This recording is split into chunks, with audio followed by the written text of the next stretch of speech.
हर साल 6 नवंबर को दुनिया युद्ध और सशस्त्र संघर्ष के पर्यावरण के शोषण को रोकने के लिए अंतर्राष्ट्रीय दिवस मनाती है। तारापुर में मतदान से पहले बसपा प्रत्याशी आशीष आनंद ने भाजपा उम्मीदवार सम्राट चौधरी को समर्थन देने की घोषणा की है। उन्होंने कहा है कि यह निर्णय कार्यकर्ताओं और जनता की भावनाओं को सम्मान करते हुए लिया गया है, क्योंकि सम्राट चौधरी तारापुर के विकास के लिए प्रतिबद्ध है। भाजपा नेता जगदम्बिया पाल ने भी सम्राट चौधरी के समर्थन में कई गांवों का दौरा किया और विकास की रफ्तार को तेज करने का संकल्प लिया। बिहार विधानसभा चुनाव का प्रचार समाप्त हो गया है। पहले चरण में 121 सीटों के लिए 6 नवंबर को मतदान होगा। उम्मीदवार मतदाताओं को लुभाने के लिए घर घर जा रहे हैं और राजनीतिक बयानबाजी भी जारी है। चुनाव आयोग ने मतदान की तैयारियां तेज कर दी है और मतदान केंद्रों पर सुरक्षा बलों की तैनाती की जा रही है। बिहार चुनाव से जुड़ी ताज़ा अपडेट के लिए हमारे चैनल से जुड़े रहें। व्हाइट हाउस ने कहा कि राष्ट्रपति ट्रंप भारत अमेरिका संबंधों को लेकर बहुत पॉजिटिव हैं। प्रेस सेक्रेटरी कैरोलिन लेविट ने बताया कि दोनों देशों की ट्रेड टीमें इस विषय पर गंभीर बातचीत कर रही है। ट्रंप ने पीएम मोदी से दिवाली पर बात की थी। पिछले हफ्ते ट्रंप ने भारत के साथ व्यापार वार्ता फिर से शुरू होने के संकेत दिए थे। एयर इंडिया का सर्वर डाउन होने से दिल्ली समेत कई अंतर्राष्ट्रीय हवाई अड्डों पर यात्रियों की भारी परेशानी हुई। दिल्ली के इंदिरा गांधी अंतर्राष्ट्रीय हवाई अड्डे पर यात्रियों को लंबी कतारें लग गई। टर्मिनल 2 पर दोपहर 3 बजे से सर्वर में समस्या आ रही है, जिससे यात्रियों को सामान ड्रॉप करने में दिक्कत हो रही है। सॉफ्टवेयर में परेशानी के कारण मैनुअल चेक इन शुरू किया गया है। कांग्रेस सांसद राहुल गांधी ने प्रेस कॉन्फ्रेंस में हरियाणा की वोटर लिस्ट में 25 लाख फर्जी मतदाताओं का आरोप लगाया। उन्होंने एक ब्राजीलियन मॉडल का उदाहरण दिया, जिसका नाम वोटर लिस्ट में कई बार दर्ज था। राहुल गांधी ने चुनाव आयोग पर बीजेपी के इशारे पर काम करने का आरोप लगाया और कहा कि कांग्रेस की हार लोकतंत्र की चोरी है। यह वोट चोरी के मुद्दे पर राहुल गांधी की तीसरी प्रेस कॉन्फ्रेंस थी। मनेर में जन स्वराज पार्टी के उम्मीदवार संजय सिंह ने भाजपा में शामिल होकर राजनीतिक उलटफेर किया। उन्होंने भाजपा उम्मीदवार कुमार प्रणय और एनडीए को समर्थन देने की घोषणा की, जिससे चुनावी मुकाबला दिलचस्प हो गया है। राजनीतिक विश्लेषकों का मानना है कि एनडीए को फायदा हो सकता है, जबकि महागठबंधन में बेचैनी है। यह कदम मुंगेर की राजनीति में गेम चेंजर माना जा रहा है। रक्षा मंत्री राजनाथ सिंह ने राहुल गांधी के सेना पर दिए बयान की आलोचना की। उन्होंने कहा कि सेना को राजनीति में नहीं घसीटना चाहिए और ऐसे बयानों से सेना का मनोबल गिरता है। राजनाथ सिंह ने सभी राजनीतिक दलों से सेना को राजनीति से दूर रहने की अपील की। बांग्लादेश की महिला क्रिकेटर जहाराना आलम ने कप्तान निगार सुल्तान पर जूनियर खिलाड़ियों से मारपीट करने का आरोप लगाया है। जहानारा के अनुसार यह घटना महिला वर्ल्ड कप 2025 और दुबई दौरे के दौरान हुई और यह टीम में कोई नई बात नहीं है, जिससे टीम का माहौल खराब हो गया है। हालांकि बांग्लादेश क्रिकेट बोर्ड ने इस आरोप को तुरंत खारिज करते हुए उन्हें बुनियादी और दुर्भाग्यपूर्ण बताया है और कहा कि जांच में कोई सबूत नहीं मिला। बिहार के पहले चरण के मतदान से पहले भाजपा अध्यक्ष जेपी नड्डा ने पटना के महावीर मंदिर में पूजा अर्चना की। उन्होंने हनुमान जी और महादेव का रुद्राभिषेक किया। मतदान को उत्सव बनाने के लिए 49 मॉडल बूथ बनाए गए हैं, जिसमें कला और संस्कृति की झलक है। दिव्यांग, युवा और महिलाओं के लिए विशेष मतदान केंद्र भी बनाए गए हैं। कर्नाटक के बगलकोट से विधायक और पूर्व मंत्री HY मेदी का 79 वर्ष की आयु में निधन हो गया। वे लंबे समय से सांस की समस्याओं से जूझ रहे थे। उन्होंने एक निजी अस्पताल में अंतिम सांस ली। मुख्यमंत्री सिद्धारमैया ने अस्पताल जाकर उन्हें श्रद्धांजलि अर्पित की। HY मेदी बागलकोट शहरी विकास प्राधिकरण के अध्यक्ष भी थे। बलिया में त्रिस्तरीय पंचायत चुनाव 2026 की तैयारी चल रही है, जिसमें 2.17 लाख डुप्लीकेट मतदाता गण पाए गए हैं। इन मतदाताओं के नाम सूची से हटाए जाएंगे। निर्वाचन अधिकारियों ने BLO को डुप्लीकेट मतदाताओं को चिन्हित करने के लिए लगाया है। ग्राम पंचायत में संभावित उम्मीदवारों की नज़र परिसीमन पर टिकी हुई है।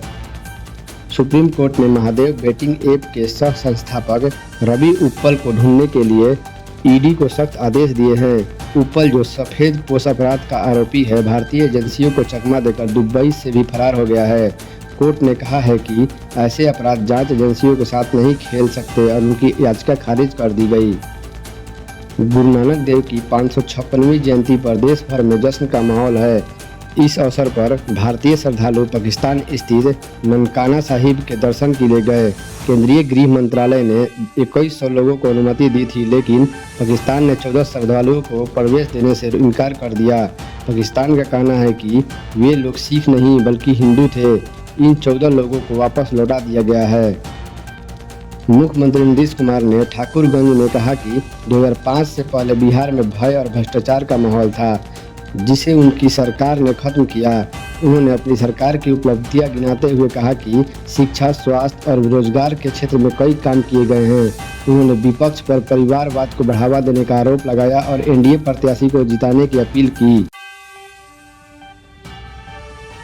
गरीब छात्रों को मुफ्त शिक्षा पर संकट, सरकार की प्राइवेट स्कूलों में 600 करोड़ बकाया। हरियाणा के निजी स्कूलों में गरीब छात्रों के मुफ्त शिक्षा प्रदान करने के बदले सरकार लगभग 600 करोड़ रुपए की राशि बकाया है। यह बकाया राशि पिछले 10 वर्षों 2015-16 से 2024-25 के लिए है, जो नियम 134A के तहत दिए हैं। हालांकि शिक्षा विभाग ने अगस्त में 2 से 8वीं तक बच्चों के फीस प्रतिपूर्ति के लिए ऑनलाइन पोर्टल खोला था, लेकिन आवेदन के 3 महीने बाद भी स्कूलों को भुगतान नहीं मिला है। वहीं कक्षा 9वीं से 12वीं के लिए अभी तक फीस निर्धारित भी नहीं की गई है। प्राइवेट स्कूल संघ ने मुख्यमंत्री और शिक्षा मंत्री से तुरंत भुगतान की मांग की है।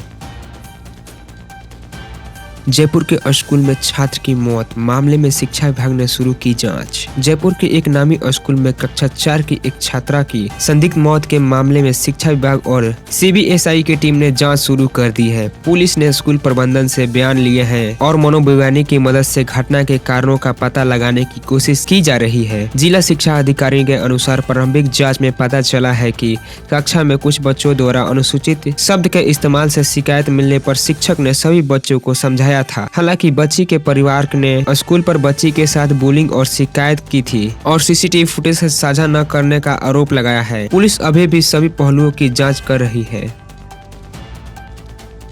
माधव महाविद्यालय में राष्ट्रीय शिक्षा नीति 2020 के तहत दिया प्रशिक्षण। शासकीय माधव महाविद्यालय में राष्ट्रीय शिक्षा नीति 2020 के क्रियान्वयन के तहत राजनीति विज्ञान और अंग्रेजी साहित्य विषय के सभी विद्यार्थियों को प्रशिक्षण दिया गया। इस प्रशिक्षण का कार्यक्रम आयोजन उच्च शिक्षा विभाग के निर्देशानुसार किया गया था। प्रशिक्षण के दौरान राष्ट्रीय नीति 2020 के अध्यादेश 14(1) के प्रावधानों और उनके व्यवहारिक अनुप्रयोगों से छात्रों को अवगत कराया था। वहीं यह कार्यक्रम महाविद्यालय द्वारा नई शिक्षा नीति को प्रभावी ढंग से लागू करने की दिशा में एक महत्वपूर्ण कदम है। गूगल की आसमान तक छलांग, स्पेस में बनाना चाह रहा है AI डेटा सेंटर। गूगल अंतरिक्ष और सौर ऊर्जा संचालित AI डेटा सेंटर बनाने की योजना बना रहा है, जिसका कोड नेम प्रोजेक्ट स्केचर है। यह प्रोजेक्ट पृथ्वी की निचली कक्षा में AI चिप से लैस उपग्रहों का एक नेटवर्क स्थापित करेगा, जो सूर्य के प्रकाश से ऊर्जा प्राप्त करेगा। इसके तहत 2027 के शुरुआत में 2 प्रोटोटाइप उपग्रह लॉन्च किए जाएंगे। अंतरिक्ष में निर्बाध और सौर ऊर्जा उपलब्ध होने के कारण यह डेटा सेंटर पृथ्वी पर मौजूद केंद्रों की तुलना में 8 गुना अधिक कुशलता से काम कर सकेंगे। यह पहल पृथ्वी पर बढ़ती बिजली की मांग और AI कंप्यूटिंग के लिए आवश्यक ऊर्जा संकट का एक संभावित समाधान प्रस्तुत करेगी। टेस्ला की ड्राइवरलेस कार पहुंची गुरुग्राम। AI आधारित सेंसर, कैमरे और रडार सिस्टम। टेस्ला की ड्राइवरलेस कार अब गुरुग्राम में उपलब्ध है। इस AI संचालित वाहन को सबसे बड़े एम्बियंस मॉल में प्रदर्शित किया गया है। कार में उन्नत सेंसर, कैमरे और रडार सिस्टम लगे हैं, जो इसे स्वचालित रूप से चलाने में सक्षम बनाते हैं। ग्राहक अभी इस कार की बुकिंग कर सकते हैं और उन्हें डिलीवरी के लिए लगभग 1 महीने का इंतजार करना होगा। यह लॉन्च भारतीय ऑटोमोबाइल बाजार में एक महत्वपूर्ण कदम माना जा रहा है। दिमाग हो तो ऐसा, राहुल जॉन का कमाल, 10 साल की उम्र में बना दिया AI रोबोट और अब 16 साल में खड़ी कर दी AI कंपनी। 16 वर्षीय राहुल जॉन ने मात्र 10 साल की उम्र में पुराने सामान से अपना पहला रोबोट बनाकर और अब अपनी AI कंपनी आर्म टेक्नोलॉजी स्थापित करके असाधारण प्रतिभा का परिचय दिया है। IT पेशेवर पेरेंट्स के बेटे राहुल ने स्वयं शिक्षा के माध्यम से 300 से अधिक AI सॉफ्टवेयर चलाना सीखा और उन्हें 10 से ज्यादा AI टूल्स विकसित किए। वह अपने YouTube चैनल के माध्यम से AI ज्ञान का प्रसार भी कर रहे हैं। राहुल का मानना है कि AI नौकरियां नहीं लेगा, बल्कि AI कौशल वालों के लिए नए अवसर पैदा करेगा। साथ ही उन्होंने AI के पर्यावरण प्रभाव पर चिंता जताते हुए कम ऊर्जा खपत वाले AI विकसित करने पर जोर दिया। जम्मू कश्मीर के ऊपरी इलाकों में ताजा बर्फबारी, मौसम विभाग की भविष्यवाणी हुई सही साबित। जम्मू कश्मीर के ऊपरी इलाकों में ताजा बर्फबारी ने क्षेत्र में सफेद चादर से लपेट दिया है। गुलमार्ग, सोनमार्ग और गुजरे जैसे पर्यटन स्थलों पर 3 से 6 इंच बर्फ जम गई है, जबकि मैदानी इलाकों में हल्की बारिश ने सर्दी बढ़ा दी है। बर्फबारी के कारण कुपवाड़ा और जोजिला जैसे मार्गों में यातायात अस्थायी रूप से बंद करना पड़ा है। मौसम विभाग के अनुसार यह बदलाव पश्चिम विक्षोभ के कारण आया है और मौसम शीघ्र ही साफ हो जाएगा। इस मौसम में यह गुलमार्ग की दूसरी बर्फबारी है, जिससे पर्यटन उद्योग की नई उम्मीद मिली है। लखनऊ में मुख्तार अंसारी ने काफी जमीन पर अवैध कब्जा किया हुआ था। अंसारी को ऊपर भेजने के साथ ही योगी जी ने ऐसा ऐलान किया था कि माफियाओं की अवैध कब्जों पर गरीबों को घर बनाकर दूंगा, तैयार करके दे रहे हैं। ये हरियाणा से लेकर बिहार तक महाराज के पीछे ऐसे ही लामबंद नहीं हो रहे हैं, तगड़ा काम दिखाकर ये सब हो रहा है। मध्य प्रदेश के विदिशा में 65 वर्षीय सुल्ताना बी के आकस्मिक उपचार के लिए अटल बिहारी सरकारी अस्पताल में भर्ती कराया गया, जहां डॉक्टरों ने जांच के लिए हिजाब हटाने को कहा। इस पर जहेदी ने इतना भड़क गए कि डॉक्टर से मारपीट कर दी और अस्पताल में तोड़फोड़ कर दी। पूरे क्षेत्र में अफरा तफरी का आतंक का माहौल बन गया। पुलिस का भी धुलाई हो गई। बड़ी मुश्किल से पुलिस ने स्थिति पर काबू पाया। यदि यही किसी हिंदू परिवार ने किया होता तो अब तक पूरे प्रदेश में डॉक्टरों ने हड़ताल कर दी होती और परिजनों से एनएसए लग चुकी होती।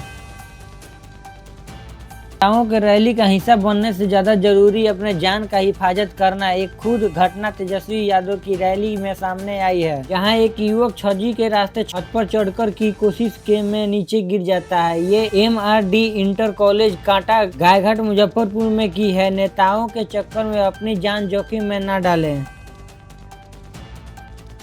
झांसी में ट्रेन वेंडर ने महंगा खाना देने के विरोध पर यात्री निहाल को बेल्ट से बेरहमी से पिटाया। पीड़ित युवक गिड़गिड़ाता रहा, लेकिन वेंडर और उसके साथियों ने लात घुस्से और बेल्ट से पिटाई जारी रखी। बोगी में मौजूद लोग ने बीच बिचाव पर उसे बचाया और रेलवे ने मामले की जांच शुरू की है। इंडियन बुलियन ज्वेलर्स एसोसिएशन के मुताबिक 24 कैरेट 10 ग्राम सोने की कीमत 3034 रुपये घटकर 1,18,043 रुपये हो गई है। 22 कैरेट के 10 ग्राम सोने की कीमत कम होकर 1,08,127 रुपये हो गई है। वही 18 कैरेट के 10 ग्राम सोने की दाम कम होकर 88,532 रुपये हो गया है। वही चांदी की कीमत 3,135 रुपये घटकर 1,41,896 रुपये प्रति किलो हो गई है। मेष राशि आज आत्मविश्वास से भरे रहेंगे। नौकरी या बिजनेस के नए मौके मिल सकते हैं। परिवार में खुशियां रहेगी, बस जरूरी कामों में लेकर लापरवाही न करें। वृषभ राशि आज मेहनत का पूरा फल मिलने की संभावना है। धन लाभ होगा, लेकिन खर्चों पर थोड़ा नियंत्रण रखें। सेहत पर ध्यान देने की जरूरत है। मिथुन राशि आज का दिन मध्यम रहेगा। कार्य क्षेत्र में के नए विचारों की सराहना मिलेगी। जीवन साथी से सहयोग मिलेगा। यात्रा से लाभ। कर्क राशि भावनाओं से बहने से बचे। पारिवारिक माहौल थोड़ा सा पूर्ण रह सकता है। शांति बनाए रखें, वाणी पर संयम रखें। सिंह राशि आज का दिन आपके लिए सफलता का संदेश लाया है। रुके हुए काम पूरे होंगे। सामाजिक मान सम्मान में वृद्धि होगी। कन्या राशि आर्थिक मामलों में सुधार होगा। छात्रों के लिए दिन शुभ रहेगा। स्वास्थ्य को लेकर थोड़ी सतर्कता जरूरी है।